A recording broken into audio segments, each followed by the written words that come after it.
Maybe you don't check your portfolio or your accounts every week or so, but let's say it's been a rough week or two in the markets and you're sitting somewhere and you've got the phone in your hand and I'll just check.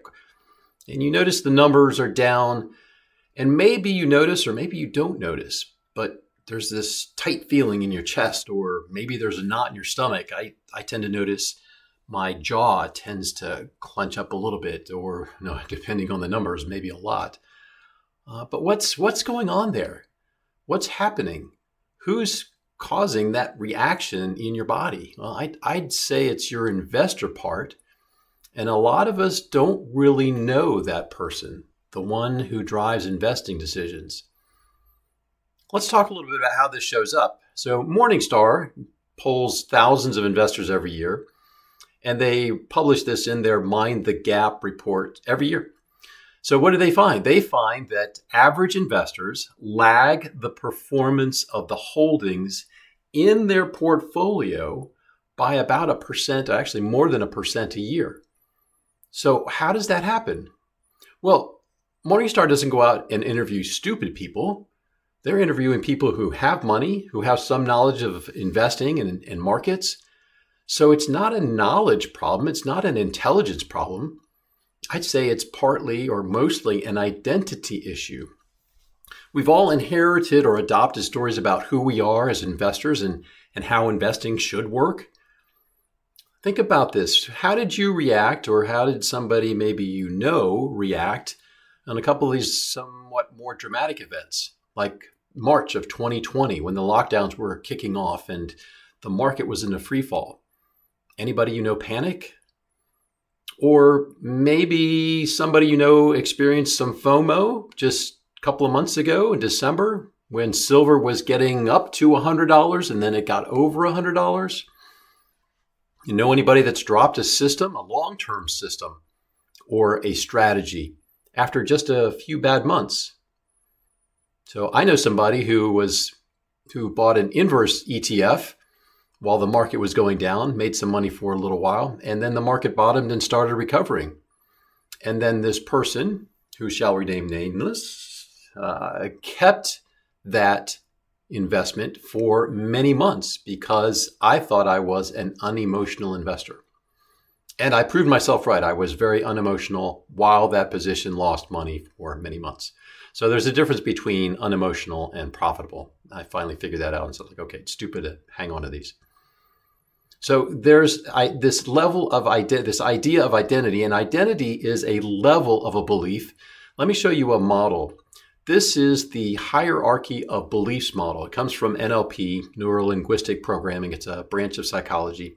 And it says very basically that not all of our beliefs have equal value. There are some that are much more important and there are some that are much less important. At the top of the pyramid there, those are environmental factors. So things like it's a cloudy day outside or this room is kind of tan color.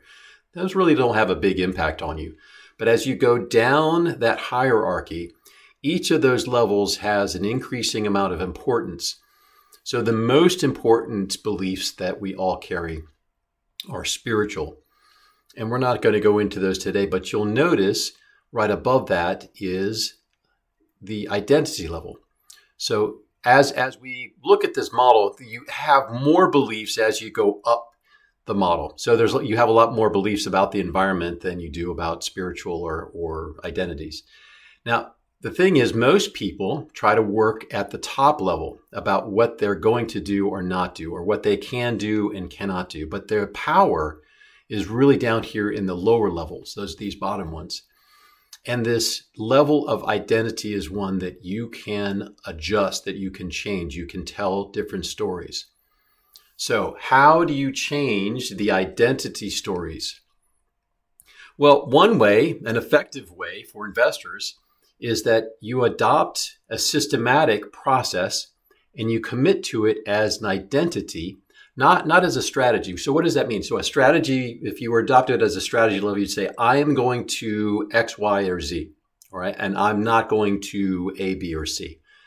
But an identity level integration of those beliefs is, I'm the kind of person, or I am a person who follows a system, follows the rules, or does things in a certain process-oriented way. So one of the advantages of that is there's a lot less emotional attachment to any particular investment because it's not me, it's not you who's making the decision and has some value invested in the investment position. You're allocating that decision process off to the system. So now, this doesn't mean that people who take a systematic approach don't have any emotions. They still feel things. Right now, I'm feeling I have a system that's been in a gold position after the big drop off. And I notice when I think about that, I've got a little clenching in the jaw. But it's more about being aware that, okay, well, I noticed that, but as a systematic investor, I follow my rules. So I notice it, acknowledge it, and still follow the rules anyway. Because that's when you decide ahead of time who you are. So the smart signal system or any systematic approach really embodies that principle. You're making the choice in advance of any of the particular investments. And that kind of change outlasts any market cycle. So I'll leave you with a couple of questions. What stories are you carrying about yourself as an investor that shape your identity as an investor? Think about what kind of investor you are, or what kind of investing you've done, and how you see that in the future. And then secondly, what new stories about your identity as an investor would help your investing results? Okay. All right. It's good talking to you today. Take care until we talk again. And I have to state, I am not a licensed financial advisor. None of this was meant as investment advice, purely for educational purposes. My full disclaimers follow.